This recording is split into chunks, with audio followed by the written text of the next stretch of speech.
नमस्कार मित्र मैंने welcome to my channel Kamlesh world मोर ये नुआ ब्लॉग रे आज मुझे ढाबुल तामसा गाँव में आयोजित होता आदिवासी मेला रे जोटी ओडिशार संस्कृति और परंपरा और आदिवासी जीवन शैलीर एक जीवंत दर्शन।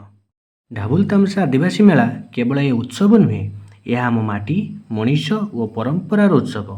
आसतु यही संस्कृति को गर्वर सहित प्रति मनीष को जनातु। एठारे आदिवासी नृत्य ढोल मादलर सुर और लोकगीत आमको नहीं जाए प्रकृतिर मझिरे महिला और पुरुष एका संगे नाचुंट जड़े अपर को हाथ धरी आनंद गाई चलती।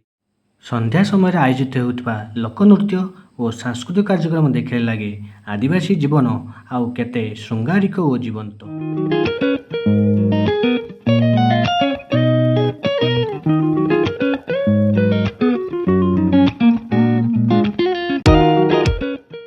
एठारे मिलुची हस्तशिल्प जिनिस आदिवासी पोशाक महुआ मद और साल्पा जातीय पानीर स्वाद। एबे चल आमे देखिबा ढाबुल तामसार व्यूटा लगे एमती।